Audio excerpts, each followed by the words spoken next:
사랑하는 하여묵 가족 여러분, 안녕하세요. 김소명 목사입니다. 사순절 9번째 날입니다. 오늘도 하여묵과 함께 하심으로 주님을 더욱 닮는 귀한 하루 되실 수 있기를 축복합니다. 우리에게 허락하신 하나님의 말씀은 마태복음 16장 15절에서 18절까지입니다. 이르시되 너희는 나를 누구라 하느냐? 시몬 베드로가 대답하여 이르되 주는 그리스도시요 살아계신 하나님의 아들이시니이다.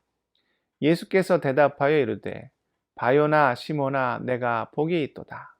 이를 내게 알게 하니는 혈육이 아니요 하늘에 계신 내 아버지시니라.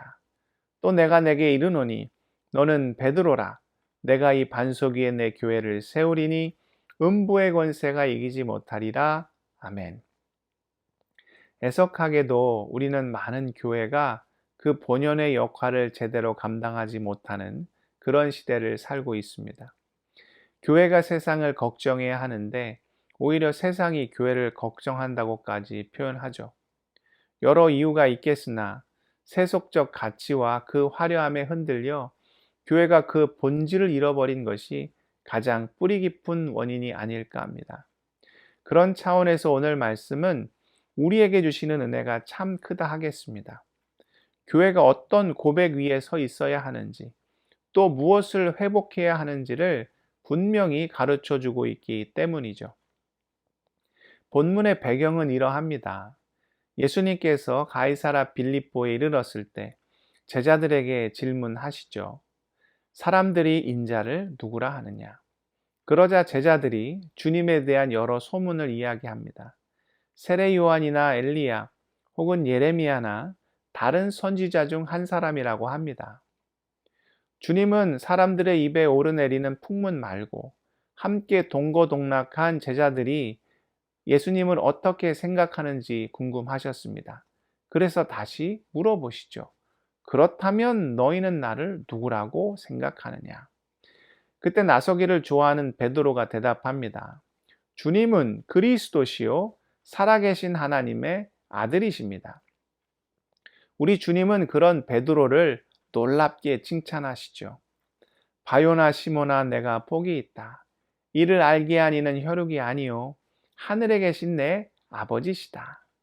바요나라는 말에서 히브리어 바는 아들이라는 뜻을 갖습니다. 바요나는 요나의 아들, 혈통이란 의미가 되지요. 그러니까 앞선 주님의 말씀을 풀어보면 이런 의미가 되지 않을까 해요. 나를 그리스도라고 고백한 베드로야, 내가 참 복되다. 너는 요나라는 이의 지극히 인간적인 혈통에서 태어나긴 했지만 이 진리는 사람에게서 온 것이 아니요 하늘에 계신 너의 진짜 아버지 하나님께서 내 안에서 역사하시사 깨닫게 하신 것이다. 그러면서 또한 어떤 놀라운 선포를 하십니까? 너는 베드로다. 내가 이 반석 위에 교회를 세울 것이요 음부의 권세가 이기지 못할 것이다.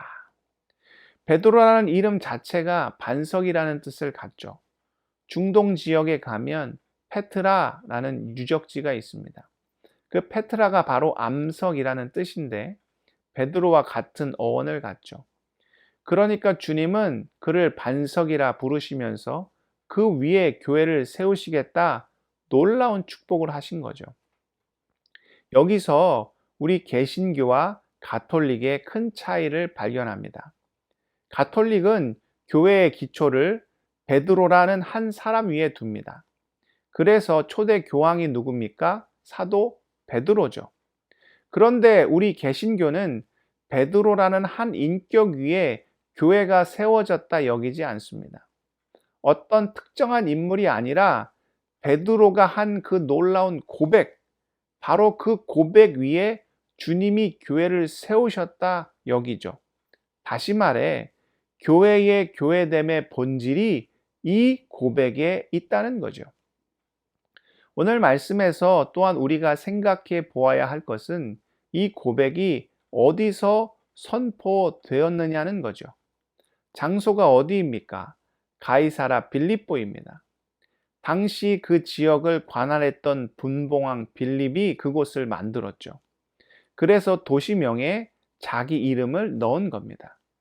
그런데 전 세계 패권은 또 누가 가지고 있었나요? 로마 제국이 장악하고 있었죠.